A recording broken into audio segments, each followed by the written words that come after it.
뉴스에서 베네수엘라 이 나라에 대한 언급이 전에 많이 되었습니다. 이 베네수엘라 나라는 석유 매장량에 있어 세계 최고라 그럽니다. 그런데 이 정치가들이 요즘 말 포퓰리즘이라고 그러죠. 무리한 복지 정책을 써다가 결국 나라의 살림이 거덜났던 뭐 좀 안 좋게 표현하면 거지 같은 나라가 되었습니다. 화폐 가치는 하락하고 물가는 폭등합니다. 그래서 이 나라는 빵 하나를 사려면은 돈을 자루에 넣어 가지고 가서 빵 하나 살 정도다. 그러니까 돈 가치가 너무나 없다는 거죠. 그래서 이 돈 가치보다는 그 종이돈을 뭐 인형으로 접어 가지고 파는 것이 오히려 더 낫다. 그래가지고 그 사진 그림을 보니까 이 종이돈을 가지고 뭐 새도 접고 뭐 동물도 접고 그래가 길가에서 팔더라고요. 이 돈 가치가 얼마나 없으면 저렇게 돈을 가지고 뭘 접어 가지고 팔까? 정말 상상이 안 될 만큼 어려운 인플레이션이 되어 있는 그런 나라라고 할 수가 있습니다. 참 끔찍한 비극이죠. 이 베네수엘라의 물가가 폭등하고 화폐 가치가 떨어지는 이런 상황이 오늘 본문의 상황하고 좀 비슷합니다. 오늘 본문 앞에 보면 열왕기하 6장인데 우리 본문은 7장이고 앞에 6장에 보면 이 북왕국 이 엘리사가 북왕국에서 예언자로 활동하던 시대에 아람의 왕 베나닷이 대군을 이끌고 큰 군대를 이끌고 북왕국 사마리아 성을 침략해 가지고 사마리아 성을 포위했습니다. 그러니까 이 사마리아에서 포위하니까 얼마 동안은 견디지만은 외부에서 뭐 물자 공급이 중단되었습니다. 그러니까 뭐 역사를 보게 한 3년 정도 포위했다 그러는데 그러고 나니까 뭐 안에 먹을 것이 없습니다. 다 굶어 죽어가고 뭐 정말 야단났습니다. 그러니까 나중에 먹을 것이 없으니까 어떤 일이 일어나느냐? 어른들끼리 모여가지고 서로 약속합니다. 자식을 삶아 먹자. 사실 이 얘기는 강단에서 제가 얘기를 하려고 그래도 좀 뭔가 좀 마음이 불편하는 얘기입니다. 얼마나 비극이겠습니까? 그래서 제비를 뽑아가지고 오늘은 우리 자식 삶아먹고 내일은 너희 자식 삶아먹고 이게 앞에 6장에 나오는 얘기잖아요. 뭐 지어낸 얘기가 아닙니다. 근데 어느 날 이 임금이 지나가는데 어떤 여인이 임금을 붙잡고 하소연을 합니다. 임금님, 내가 너무 억울합니다. 사람들이 모여가지고 돌아가면서 자식을 삶아먹자 그랬는데 어제는 내 자식 삶아먹을 날이 되어가 나는 내 자식을 삶아먹었습니다. 근데 오늘 자기 자식을 삶아먹어야 될 이 부모가 자식을 안 내놓습니다. 이게 어떻게 이렇게 될 수가 있습니까? 그런 거 임금님께서 이 문제를 좀 해결해 주십시오. 이렇게 요청을 합니다. 그러니까 이 말을 들은 임금님이 그냥 막 옷을 찢으면서 통곡했다는 얘기가 앞에 6장에 나오고 있습니다. 그런가 하면 물가가 얼마나 폭등했느냐. 열왕기하 6장 25절에 보면 나귀 머리 하나에 은 80세겔 비둘기 똥이 5세겔에 팔렸다 이렇게 말씀하고 있습니다. 이게 요즘 돈으로 한 사람 얼마가 되느냐. 여러분 오늘날 노동자의 4일치 월급이 한 세겔이로 그렇게 봅니다. 그러면 우리가 계산하기 쉽게 노동자 하루 일당이 10만원으로 생각한다면 4일 치면 40만원이잖아요. 이 40만원이 한 세겔입니다. 근데 이 나귀 머리 하나가 80세겔이라 그러니까 이게 얼마입니까? 4, 8, 32, 3,200만원입니다. 나귀 한 머리, 몸통도 아닙니다. 나귀 전체도 아닙니다. 머리 요거 하나에 3,200만원. 비둘기 똥이 200만원. 여러분 똥이라도 루이비똥 그러면은 뭐 200만원 그러면 이해가 되잖아요. 근데 그냥 비둘기 똥을 도대체 뭐 하는 데 쓰는지 모르겠습니다. 예. 그러니까 비둘기 똥을 뭐 먹지도 못하는데 하여튼 왜 필요한지 모르겠습니다만은 그러니까 비둘기 똥이 200만원 할 정도 되니까 이 물가가 어떻게 됐는가를 짐작할 수가 있습니다. 더군다나 나귀라는 것은 레위기 11장에 본 부정한 동물입니다. 부정한 동물이기 때문에 유대인들은 먹지를 않습니다. 돼지도 부정한 동물에서 안 먹잖아요. 먹지도 않는 거고 그것도 몸통 같으면 살이라도 있지. 또 뼈라도 해가지고 뭡니까 구워서 또 먹기도 하잖아요. 뼈물 내가지고. 근데 이거는 뭐 살도 아니고 뼈도 아니고 이 머리 하나 가지고 3,200만원 가까이 하니까 그러니까 평소 같으면 먹지도 안 하잖아요. 부정한 동물이기 때문에. 근데 지금 뭐 굶어 죽을 상황 되니까 그냥 먹으려고 살려고 보니까 이게 3,200만 원 정도 하게 되면 소몰이 하는 정도는 아마 1억도 넘어가지 않았나, 뭐 그렇게 짐작할 수가 있습니다. 자, 이렇게 물가 폭등이 일어났죠. 화폐는 가치가 없죠. 자식을 삶아 먹죠. 이 상황이 여러분들 얼마나 힘들고 얼마나 괴로운 상황이겠습니까? 이런 가운데서 오늘 본문으로 넘어오게 되면 열왕기하 7장 1절에서 선자 엘리사가 이렇게 예언합니다. 내일 이맘때에 고운 밀가루 한 스아에 한 세겔이 되고 보리 두 스아가 한 세겔로 매매될 것이다. 이런 얘기합니다. 한 스아라는 것은 요즘 말로 하면 7.3리터 정도로 봅니다. 그러니까 밀가루 한 스아와 보리 두 스아가 한 세겔, 한 40만 원 정도 된다는 얘기입니다. 그러니까 지금 이것도 뭐 굉장히 비싼 거죠. 굉장히 비싼 거지만, 그러나 낙이 머리 하나가 3,200만 원 하는 게 비하면, 비둘기 똥이 200만 원 하는 것에 비하면 물가가 굉장히 많이 내려오는 거잖아요. 물론 이게 자체도 좀 요즘 보면 좀 비싸지만은 엄청나게 물가가 내려왔습니다. 그러니까 오늘 본문 2절에 보면 어떤 한 장관이, 왕의 신임을 받고 한 장관이 이런 얘기를 합니다. 여호와께서 하늘의 창을 내서 곡식을 쏟아 부은들 그게 되겠느냐? 불가능하다는 얘기입니다.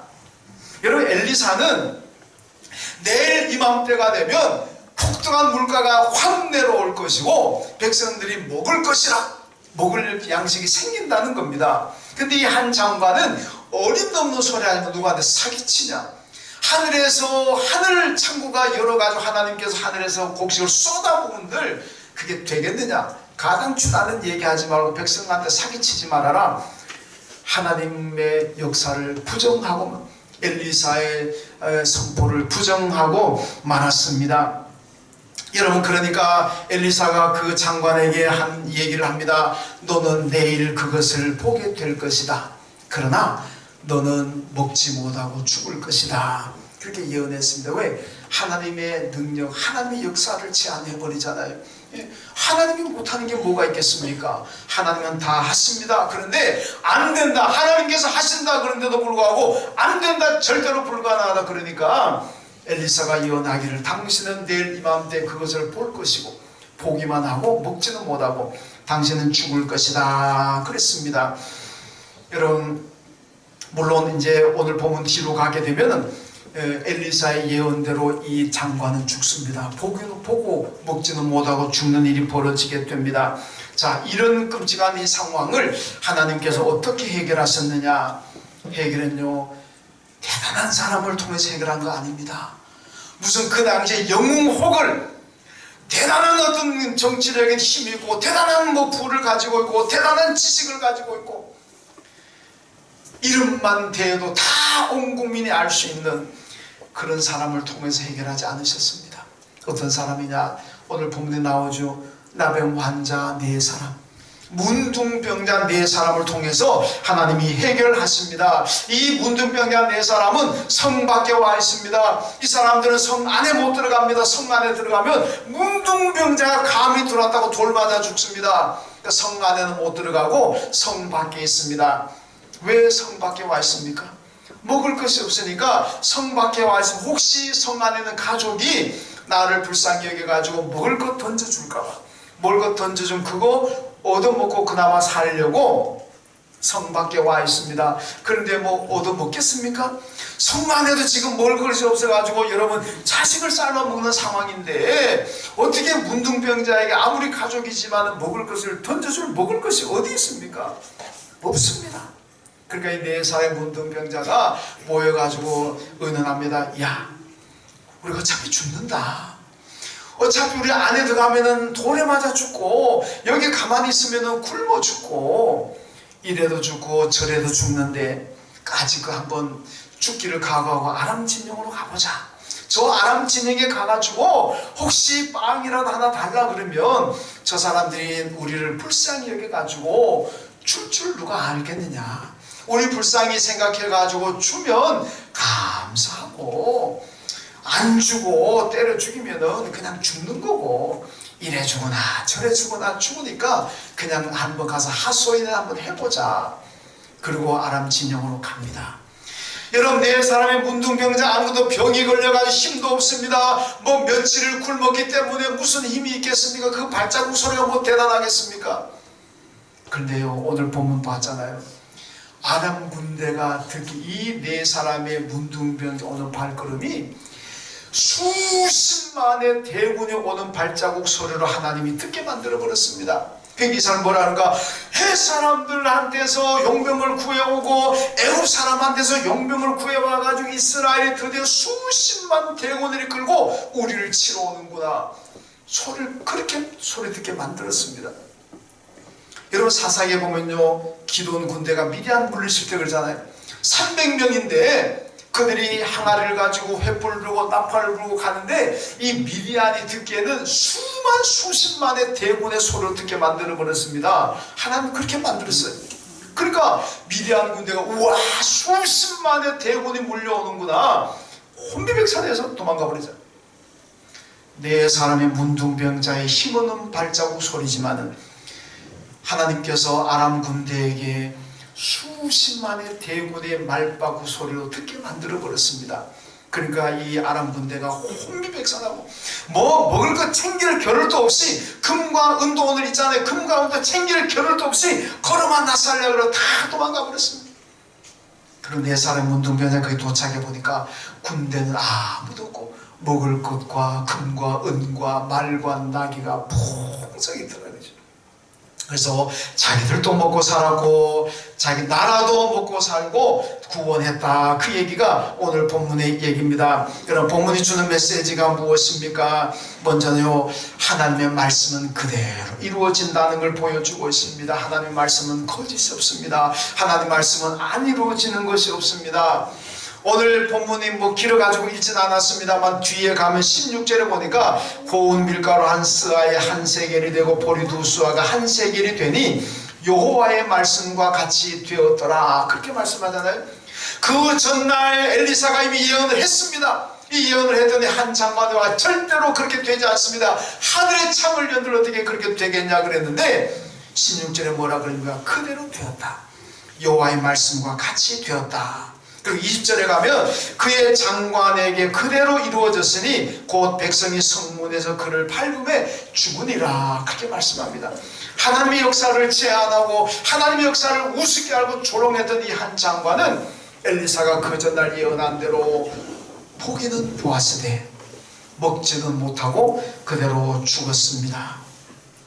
여러분, 하나님의 말씀대로 될 줄로 믿습니다. 누가복음 1장 37절에 대저 하나님의 모든 말씀은 능하지 못하심이 없느니라. 이 말씀이 얼마나 힘이 되고 얼마나 귀한 말씀입니까? 정말 감동되는 말씀 아닙니까? 따라합니다. 대저 하나님의 모든 말씀은 능하지 못하심이 없느니라. 믿습니까? 하나님의 모든 말씀은 능치 못할 것이 없습니다. 다 말씀대로 될 줄로 믿습니다. 여러분, 여호수아 6장에 보면은요, 여호수아가 여리고성을 재건하지 말라 그랬습니다. 재건하게 되면은 기초를 쌓을 때 장자가 죽을 것이고 문을 세울 때에 막내가 죽을 것이라고 말씀했습니다. 우리 작년 2월달 우리 교인들 성지순례 가서 여리고성 가봤잖아요. 여리고성 재건됐습니까? 안 됐습니다. 그냥 무너진 그대로입니다. 누구도 재건하지 못했습니다. 왜? 하나님께서 재건하지 말라 그랬으니까. 재건하면 죽는다 그랬습니다. 그런데 나중에 열왕기상 16장에 보면은 북왕국의 아합 시대에 이 히엘이라는 사람이 나와가지고 여리고성을 재건합니다. 히엘이라는 사람이, 아마 이 사람은 에이 뭐 설마 그러려고, 에이 뭐 옛날에 요수아 시대에 그랬는데 이미 시대가 뭐 수백 년 흘렀는데 하나님이 지금도 그 말씀 기억하시려고 이제야 괜찮겠지. 그러고는 히엘이라는 사람이 여리고성을 재건합니다. 그런데요, 거기 보면요, 문을 세울 때에 기초를 쌓을 때에 맏아들 아비람이 죽었고 문을 세울 때에 말지 아들 수굽이 죽었다. 이렇게 얘기합니다. 그래서 하다 말고 중단되어 버립니다. 여러분, 하나님의 말씀은 우습게 여기면 안 됩니다. 설마 그러려고 그러면 안 됩니다. 설마가 사람 잡는다고 설마했다가는 큰일 납니다. 여러분 노아 시대 때 보세요. 하나님의 말씀이 노아를 통해 선포되었지만 사람을 다 우습게 여겼잖아요. 농담으로 여겼잖아요. 소돔과 고모라 멸망할 때 하나님께서 이미 다 예고했지만은 사람들이 성경을 봅니까? 우습게 여기고 농담으로 여겼다 그랬습니다. 그러다 어떻게 됐습니까? 다 죽었잖아요. 다 죽었습니다. 노아 시대 사람들은 물에 빠져 죽고, 소돔과 고모라 시대 때는 하늘에서 불이 내려와 다 살아 죽여버렸습니다. 하나님 말씀을 우습게 여기고 하나님 말씀을 소홀히 하면 큰 재앙이 임한다는 걸 보여주고 있습니다. 여러분, 예수님이 부활하셨잖아요. 초대교회 사도행전을 보면은 바울과 사도들이 가는 곳마다 예수 부활 증거하잖아요. 예수님 우리 위해 죽으셨습니다. 그분이 부활하셨습니다. 그래서 우리도 예수님처럼 부활하게 될 겁니다. 이게 우리의 소망이잖아요. 그런데 거기서 늘 강조하는 게 뭔지 압니까? 예수의 부활은 어느 날 우연히 된 거 아니라는 겁니다. 어느 날 가만히 있다가 무슨 생각지도 안 했는데 뿅 하고 살아난 게 아니라는 겁니다. 예수의 부활은 이미 성경에 예언되어 있고, 그 예언대로 하나님의 말씀대로 예언한 대로 성경대로 살아났습니다. 이거를 바울과 사도들이 증거합니다. 여러분, 성경의 모든 말씀은 거짓이 아니고 참 진리인 줄로 믿습니다. 이 말씀은 반드시 이루어지고 반드시 성취가 됩니다. 그러니까 우습게 여기지 마시고 무시하지도 마시고 여러분 멸시하지도 마시고 하나님 말씀 그대로 다 믿고 그 말씀대로 순종하시기를 주님의 이름으로 축원합니다.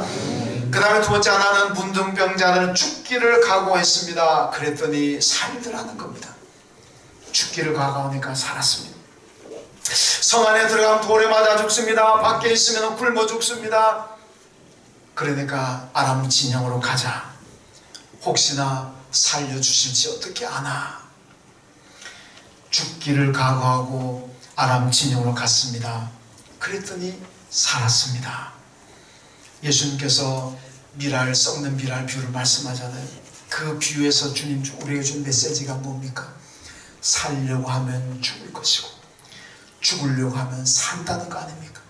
하나님 미랄이 땅에 떨어졌는데 나는 살아야 된다 생각하면은 열매가 없습니다. 그런데 내가 죽어야 되겠다 생각하면 거기서 생명이 많이 나오고 살아난다는 겁니다. 여러분, 이수진 장군이 명랑해전 때 유명한 얘기잖아요. 배 12척을 가지고 일본 군함 130여 척을 물리쳤습니다. 여러분, 그 비결이 무엇입니까?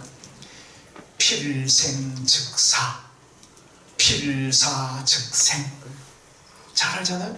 살려고 하면 반드시 죽을 것이고 죽으려고 하면 반드시 산다. 이건 예수님이 가르치는 성경의 원리 진리하고는 같은 얘기 아닙니까? 살려고 하면 죽지만은 죽으려고 하면 산다 이겁니다. 여러분, 성도들 가운데서 살기 위해서 교회를 떠나고 살기 위해서 예수 떠나는 사람들이 있습니다. 내가 좀 더 잘 살아봐야 되겠다. 내가 좀 더 성공을 해야 되겠다. 내가 좀 더 행복하게 살아야 되겠다. 그것 때문에 예수를 떠나고 그것 때문에 교회를 떠나는 분들이 있습니다. 여러분, 그런 분들이 탕자 아닙니까? 탕자가 집을 나갈 때 어떻게 나갑니까? 내가 아버지 집에 있는 것보다는 아버지 재산을 가지고 내가 세상 다른 데로 가서 살면 내가 더 행복하게 살 수가 있고 내가 더 잘 살 수가 있고 더 성공할 수가 있다. 그 생각 때문에 아버지 집을 떠나잖아요.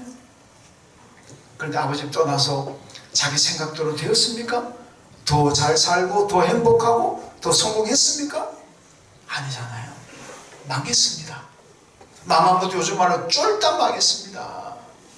그 아버지 부잣집의 재산을 받아 가지고는 다 날려버리고 거지되가 돌아오잖아요. 여러분, 그 아버지 집이 무엇입니까? 교회 아닙니까? 교회입니다.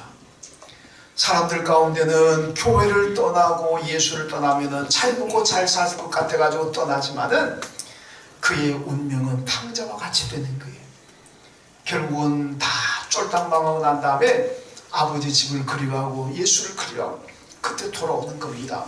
뭐한데 그 고생, 요즘 말로 개고생하고 돌아올 겁니까? 안 나가면은 그 고생 안 하는데 그러니까 세상으로 안 나가시고 교회 안에서 예수 안에서 살아가는 데는 저와 여러분이 진정으로 복받고 행복한 사람인 줄로 믿습니다. 아멘.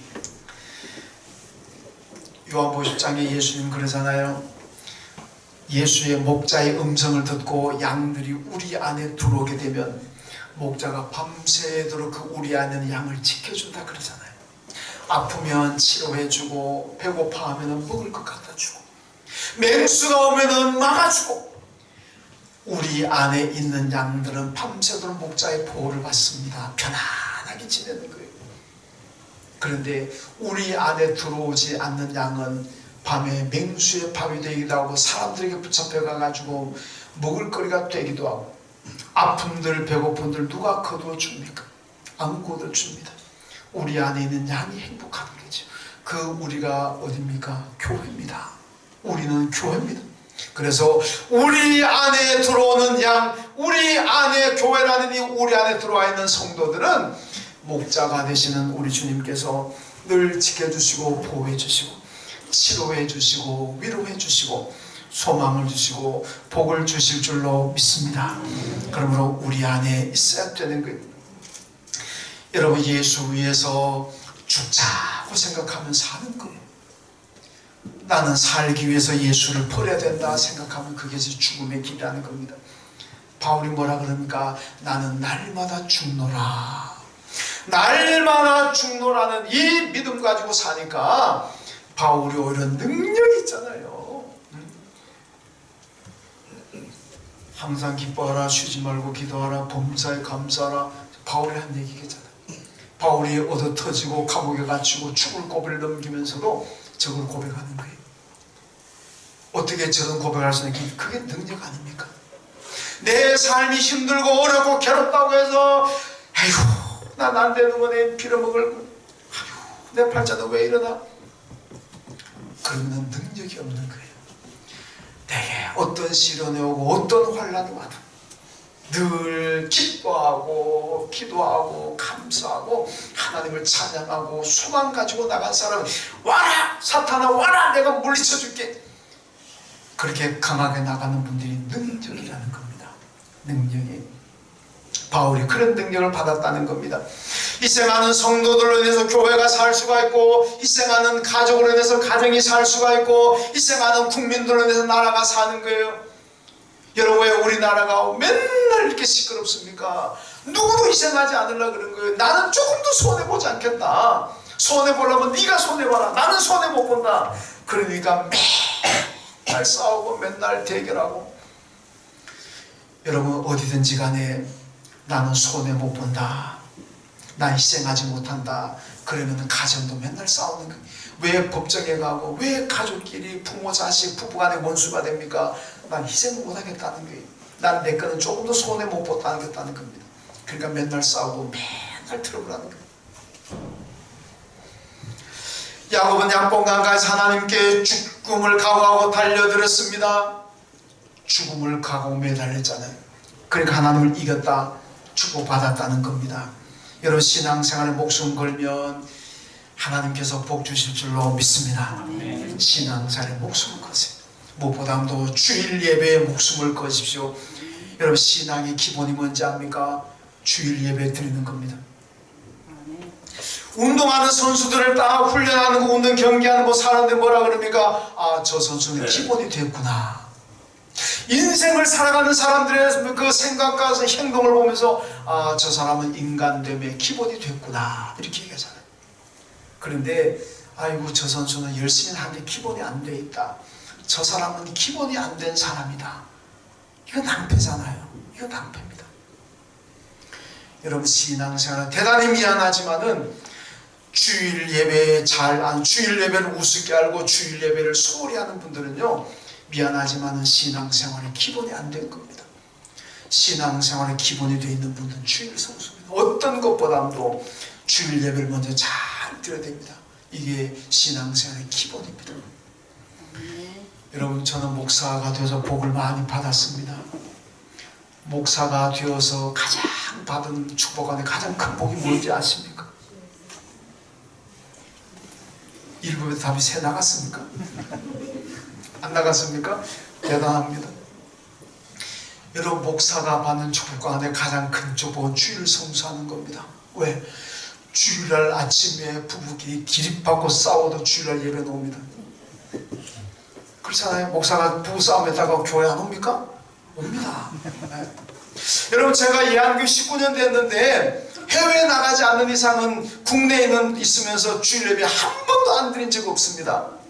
그렇다고 주일날 한 번도 부부싸움 안 했을 것 같습니까? 했습니다. 주일날은 안 싸워도 그 전날, 그 전전날 싸우니까 그 후유증이 주일 아침까지 와가지고 주일 아침에도 모른 척하고 나온 것도 있습니다. 그래도 주일 예배는 왔습니다. 왜? 목사니까.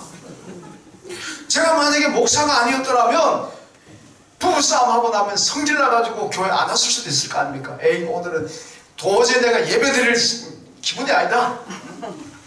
오늘은 못 가겠다. 그리고 아마 제가 많이 빠졌을 것 같아요. 부부싸움 옛날은. 그 전날, 그 전전날 싸워가지고 화가 안 풀리면 오늘도 화가 안 풀려서 오늘 안 가겠다고. 그리고 안 왔을 수도, 저는 분명히 안 왔을 것 같아요. 근데 제가 목사니까 왔잖아요. 그러니까 저는 주일 예배 잘 드립니다. 이거 얼마나 큰 축복입니까? 솔직히 여러분들 가운데 주일날 싸워가지고 안 오신 분, 안 와본 분 계시죠? 네. 근데 어떤 분들은 주일날 싸워도 예배 잘 오는 분들이 있습니다. 그분들은 목사급의 복을 받은 분들입니다. 그거 아무나 받는 복이 아닌데 목사만 받을 수 있는 복인데, 여러분, 목사가 아닌 분들이 그 복을 받잖아요. 얼마나 대단한 복입니까? 여러분, 목사급의 복을 받으십시오. 주일날 아침에 뒷담 머리를 지금 싸우더라도 그래도 예배는 오십시오. 그래, 예배는 오십시오. 뭐 치고받고 그냥 눈이 그냥 뭐 시커멓더라도 그래도 예배는 오십시오. 그게 목사가 받는 복입니다. 여러분들도 목사가 받는 복을 다 받으셔가지고 주일 예배 잘 드시길 주님의 이름으로 축원합니다. 부부싸움 했다고 안 나온다고 먹겠네. 그 다음에 또 세 번째는 하나님은 보잘것없는 우리를 사용하신다는 메시지를 줍니다. 이런 문둥병자들이 이 나라를 구했잖아요. 이들이 버림받은 사람들입니다. 문둥병자는 사람에게 갈 수가 없습니다. 격리되어 갑니다. 내가 문둥병이 가면은요, 저쪽에서 사람이 보이면 문둥병자 소리쳐야 됩니다. 나는 문둥병자입니다. 소리쳐야 돼. 그래야 그 사람들한테 가까이 안 옵니다. 우리 교회 ROTC 지금 학생들 몇이 있는데, 제가 늘 대학 갈 때 ROTC 보니까요, ROTC들은요 1년차 되면 3학년이잖아요. 저 멀리 ROTC 2년차가 있어요. ROTC 2년차들 주로 이 모자를 안 쓰고 다니더라고. 1년차들은 모자 딱 쓰는데 2년차들은 모자를 안 쓰더라고. 그러니까 딱 멀리서 보면 아는 거예요. 항상 근데 옆에가 깜짝 놀랍니다. 어떻게 보이는지. 이 문둥병자들도요, 저 멀리 사람 보이면요 소리쳐야 됩니다. 나는 문둥병자입니다. 그 소리 안 쳤다가 그 사람 가까이 오잖아요. 근데 와서도 이 앞에 문둥병자야. 그럼 죽습니다. 그럼 율법으로 때려 죽어도 그 살인죄가 아닙니다. 여러분, 이런 보잘것없는 사람들을 하나님께서 쓰신다는 겁니다. 고린도서 1장 27절에 하나님은 세상에 미련한 것들을 택하사 지혜 있는 자들을 부끄럽게 하시고 약한 것들을 택하사 강한 것들을 부끄럽게 하시며 천한 것들을 택하사 있는 것들을 폐하신다. 여러분, 하나님은 약한 사람을 택하셔서 쓰신다는 겁니다. 나는 강하다, 나는 잘났다, 나는 똑똑하다, 이런 교만한 사람은 쓰지 않는다는 얘기입니다. 하나님, 나는 약합니다. 나는 보잘것없습니다. 이렇게 겸손한 사람들 하나님께서 귀하게 쓰신다는 말씀입니다. 여러분, 성도들 가운데 아이고 목사님 나도 하고 싶지만은 나는 배운 것이 없습니다. 나는 가진 것이 없습니다. 나는 몸이 아픕니다. 난 나이가 많습니다. 그래서 저는 안 돼요. 그런 분들이 가끔 있습니다. 하나님의 능력을 제한하시는 거예요. 하나님은 초월자십니다. 전능하십니다. 여러분, 에스겔 골짜기에 마른 뼈를 가지고도 큰 군대를 만드신 분입니다. 여러분, 하나님이 못하실 것이 어디 있겠습니까? 모세의 똥 묻은 냄새나는 지팡이 가지고 여러분 출애굽 10장을 행하시고 광야를 지나고 홍해를 가르시고 여러분 이스라엘 백성들을 안전하게 인도하잖아요. 얼마나 많은 기적을 행합니까? 그 지팡이가 뭐 금지팡입니까? 무슨 뭐 요술 지팡입니까? 다 못합니다. 그런데 아무것도 아니지만 하나님께 들려질 때에 하나님이 쓰시니까 그 지팡을 통해서 엄청난 기적이 나오더라는 거 아닙니까? 여러분, 내가 약해도 배운 것이 없어도 가진 것이 없어도 나이가 많아도 상관없습니다. 하나님이 쓰시려면 다 쓰실 줄로 믿습니다. 우리 여기 성가도 우리 권사님 계신데 대단히 죄송합니다만 우리 김은성 권사님 연세가 70 지나셔가지고 권사 은퇴하신 분입니다. 근데 저희가 오셔가지고 요즘 여러분 들어오시면 꽃 같은 거 보시잖아요. 교회가 뭐 좀 달라진 거 안 보이십니까? 밖에도 안에도 꽃으로 잘 났습니다. 저는요 지난번에 꽃 사왔는데 며칠 이틀인가 추웠어요. 그날 꽃 다 죽은 줄 알았어요. 보니까 다 시들더라도 전 죽었다 생각하고 그냥 버리라 생각했습니다. 근데 그 권사님이 다 얼마나 정설든지 지금 가보세요. 다 살아났습니다. 활짝 피었습니다. 교회 안에 화초 권사님이 주중에도 거의 매일 오시다시피 하면서 잘 갖고 오십니다. 그러니까 옛날에는 화분이 텅텅 비어있었는데 지금 비어있는 화분 하나도 없습니다. 다 흙 사오셔가지고 흙 채우고 꽃 사오셔서 꽃 채우고 얼마나 아름답습니까? 권사님 지난번에 대만 선교 가셔가지고도 중국어는 못 하시니까 쿡을 돌려가지고 그 번역기 쿡을 돌려가지고 막 전도하시고 방글라데시 가가지고도 말이 안 통하시니까 쿡을 번역기 돌려가지고 전도하시려고 그러고 막 머릿속에 기도해 주시고 여러분 70이 지나셨지만은요 하나님이 얼마나 귀하게 쓰십니까? 하나님의 손에 들려지면 나이와 상관이 없습니다. 하나님은 어떤 모습이라든지 간에 다 쓰실 줄로 믿습니다. 중요한 것은 순종입니다. 순종하면 배운 것 없어도 가진 것 없어도 몸이 아파도 나이가 많아도 어떤 상황이 있든지 간에 하나님이 다 쓰십니다. 귀하게 쓰십니다. 나를 지으신 이가 하나님, 나를 부르신 이도 하나님, 나를 보내신 이도 하나님, 나의 나 된 것은 다 하나님 은혜라. 하나님이 우리를 이렇게 지으셨습니다. 하나님이 우리를 못나게도 지으셨고 잘나게도 지으셨고 있게도 지으셨고 없게도 지으셨고 재능이 많게도 지으셨고 재능이 적게도 지으셨고 지으신 분은 하나님이십니다. 하나님이 지을 때 다 그렇게 쓰시려고 지으 있으면 있는 대로 쓰시고 없으면 없는 대로 쓰시고 잘나면 잘난 대로 쓰시고 못나면 못난 대로 쓰시고 아프면 아픈 대로 쓰시고 건강하면 건강한 대로 쓰시고 하나님이 그렇게 우리를 지으셨습니다. 그렇게 쓰시려고 지으신 거예요. 그러니까 나는 이렇게 지음받아서 안 됩니다. 그건 하나님의 역사를 거역하는 거예요. 하나님의 역사를 제한하는 겁니다.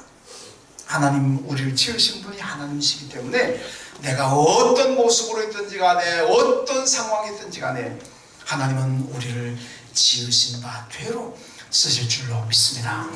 그래서 다 순종하면 되는 거예요. 순종이 중요한 거예요. 순종하면 오늘 이 네 사람의 문둥병자들 다 버림받았고 보잘것없고 어디 가서도 환영받지 써주지도 않는 사람들이지만은 하나님은 이 네 사람의 문둥병자를 통해서 나라를 구원하시고 나라를 책임져 주시잖아요. 우리가 문둥병자보다 더 못하겠습니까? 중요한 것은 순종입니다. 하나님 일에 순종하셔서 귀하게 쓰임받으시기를 주님의 이름으로 축원합니다. 하나님 감사합니다. 네 살의 문둥병자가 보잘것없고 버림받았지만 하나님의 귀한 도구로 쓰였습니다. 자기도 살고 나라도 살았습니다. 우리 모두가 너무나 부족하고 보잘것없습니다. 그러나 나를 이렇게 지으신 분이 하나님이십니다.